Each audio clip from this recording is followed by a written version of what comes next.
Today I have brought to share with you Rajma Masala, which is basically a curry of kidney beans or red beans and has become one of the favorite Indian curries globally. And the best thing is, this Rajma recipe will not leave you bloated or feel any acidity or gas in case you are one of those. Take 1 cup of Rajma or beans and soak it overnight. In the morning, they look something like this. Now, there are various varieties of Rajma. Today I have taken these shaded ones, which are also known by the name of Chitra Rajma. They are said to be the best variety for some reason, but you can take whichever variety you have, absolutely no problem. After soaking them overnight, the next step is to boil them. So boil them for around 3 whistles if you are doing in a pressure cooker, or until they become soft and creamy like this. Alright, now let's prepare our spices. Firstly, we'll be taking some whole spices. So take half teaspoon black peppercorns or kali mirch, 5 to 6 cloves or long, and around 5 cardamom pods. You can adjust the quantity of spices as per you also. Now pound them together in a mortar and pestle into fine pieces. Take out the cardamom peels and you can add it in the tea. So see, this is how you have to pound all your whole spices. Now let's move on to the ground spices. Take 1/3 teaspoon turmeric powder.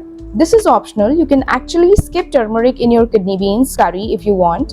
Then 2 teaspoons coriander powder, 1 teaspoon garam masala, 1 teaspoon red chili powder and 1 teaspoon Kashmiri red chili powder. Kashmiri red chili is actually for color as it turns the color of the curry really nice and vibrant. Then half teaspoon roasted cumin powder. Now take 2 tablespoons of oil in a pan or a kadai, and once it becomes hot, add half teaspoon asafoetida or hing, followed by a couple of bay leaves or tej pata. You can take fresh ones also if you have. Wait for few seconds until its rawness goes away. Then add your pounded whole spices, followed by 1 heaped teaspoon of grated ginger. Saute and cook everything for few seconds. And when the ginger starts looking slightly pinkish, add in all the dry spices. There we go. Then immediately lower down the flame and continuously stir and saute the dry spices. If you saute your dry spices before adding water to it, the flavors of the spices come out beautifully. Don't worry, your spices will not burn.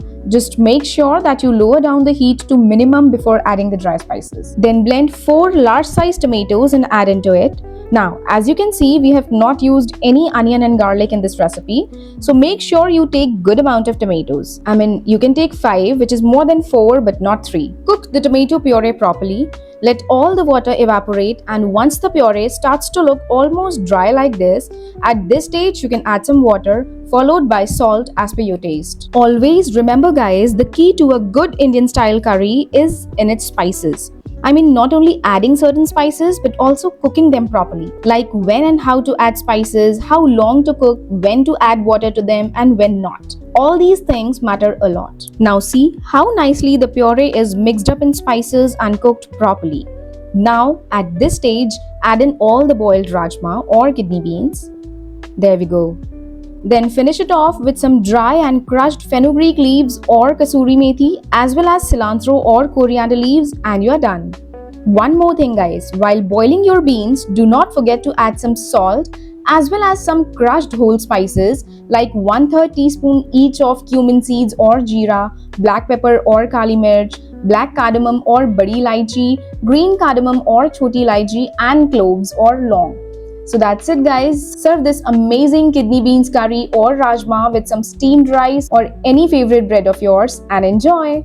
See you next time, and you guys don't forget to subscribe to Dash of Delight for sure. This is Soumya signing off. Bye bye.